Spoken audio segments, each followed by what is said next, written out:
Kanyan tayo ginauna ni PBBM mo? Kanyan tayo lang ginauna kung yun sa sila pagtatarsaw na, itong niyagi.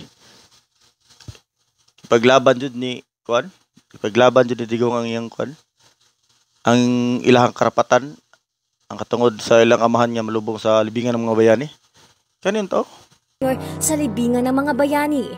Pero ayon kay Binay, hindi ito pinansin ni Aquino.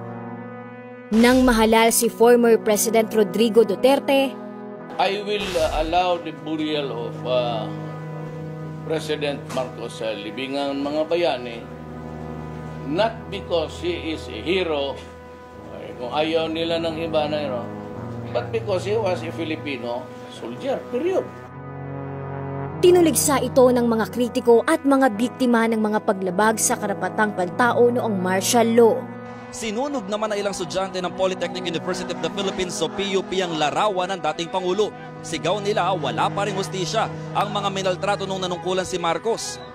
Pero sinooy Presidente Duterte nanindigan sa kanyang desisyon.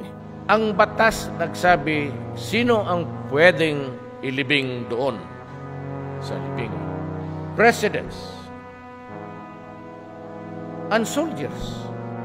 Ayaw ng ibang Pilipino, fine. Wala akong mag-demonstrate kayo, go ahead.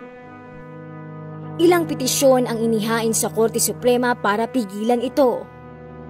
Pero noong November 8, 2016, nagpasya ang Korte Suprema sa botong 951 na mailibing sa libingan ng mga bayani si Marcos Sr.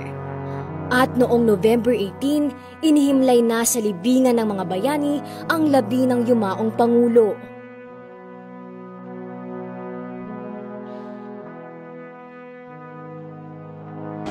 It was my father's fervent wish that when he came to the end of his days, that he be buried in a simple soldier's ceremony.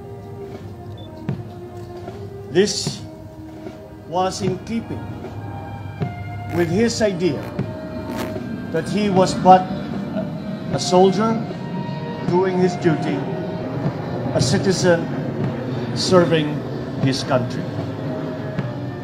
We have waited 27 years to fulfill that wish that he left us with. But we are here today, and we are able to grant him that wish. In keeping with his desires, we will keep these ceremonies simple. And it is left to the family, and I speak in their behalf, on behalf of the Marcos family, to thank all those who actually helped and made this day a reality.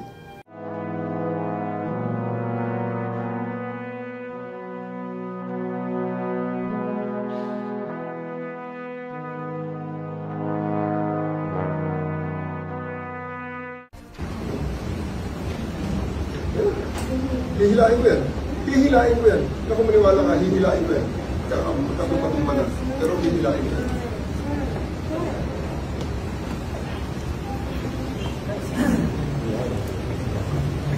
So, President,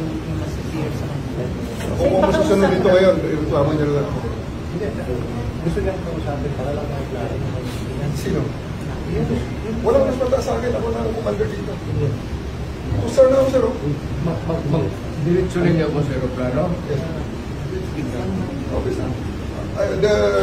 Your lawyers are witnesses. You can always file. You have to kill me. It's not our intention. You have to kill me to bring me to Hague. It's not our intention, sir.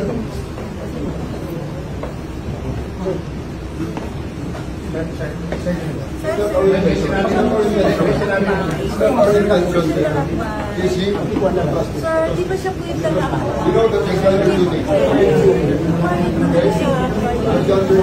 Lalayan lang si Presidente. Grabe ka bagtik ba?